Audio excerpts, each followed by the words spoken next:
ముందుకు వెళ్ళబోతున్నారు, ఏం చెప్తారు మీరు? సార్ లక్ష్మీనాథ్ గారు, మీకు అదేవిధంగా ప్యానెల్ పాల్గొంటున్న రాజకీయ నాయకులకి, మా టీవీ ప్రేక్షకులందరికీ నమస్కారం. సార్, ఈ రోజు భారతదేశంలోనే ఆంధ్రప్రదేశ్ గుర్తింపు తేవడానికి కూటమి ప్రభుత్వం ప్రయత్నం చేస్తా ఉంది. అదే కూటమి ప్రయత్నం రోజు పవన్ కళ్యాణ్ గారు మార్పు నేర్చుకుంటున్నారు.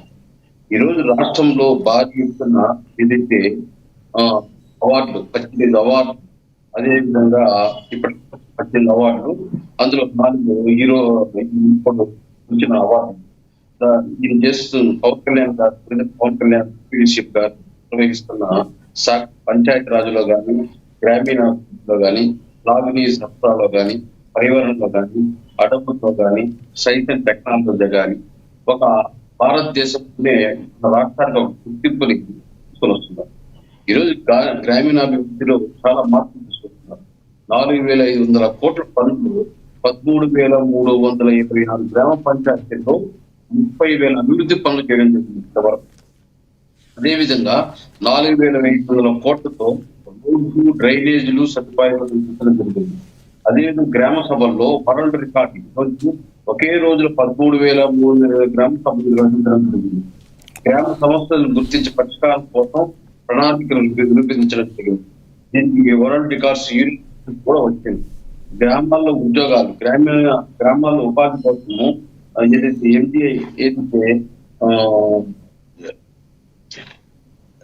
ఎంజీఎన్ఆర్ఈ ఏదైతే ఉందో దాని ద్వారా 7 కోట్లు నాన్ కేసు ఉద్యోగాలు సృష్టించేందుకు ప్రణాళిక చేయడం జరిగింది.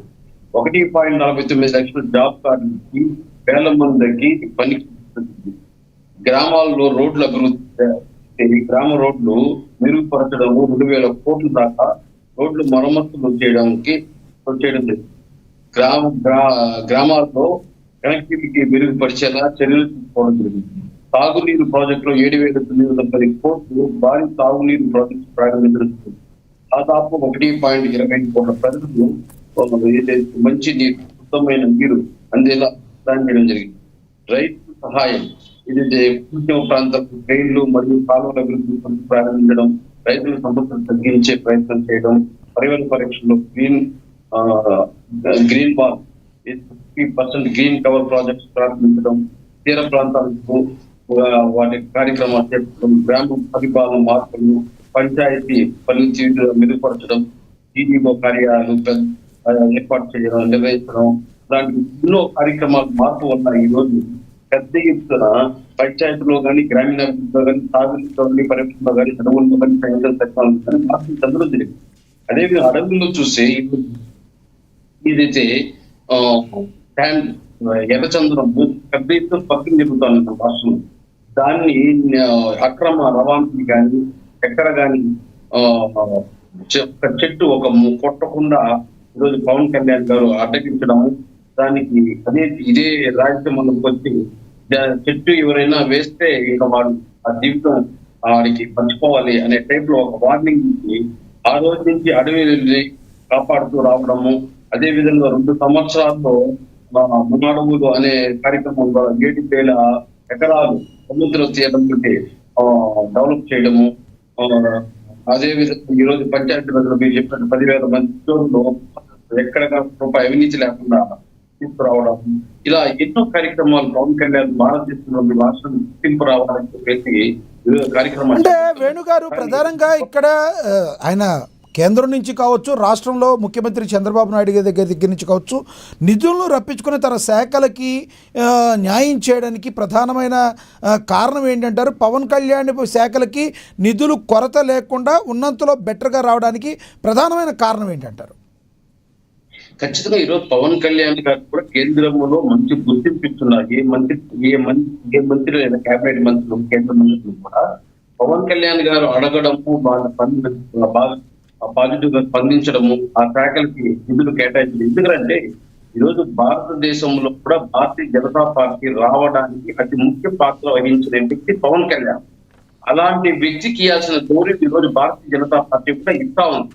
కాబట్టి ఈ రోజు రాష్ట్రానికి నిధులు ఈ రోజు అమరావతి విషయంలో కానీ, పోలవరం విషయంలో కానీ, ఇరిగేషన్ ప్రాజెక్ట్ లో కానీ అదే విధంగా ఏదైతే రాష్ట్రానికి రావాల్సిన మనం ఏదైతే 92 మ్యాచింగ్ గ్రాంట్స్ రిలీజ్ చేయాలి కేంద్రం, గత ప్రభుత్వాలు అవి మ్యాచింగ్ గ్రాంట్స్ రిలీజ్ చేసిన ఆపేస్తున్నారు.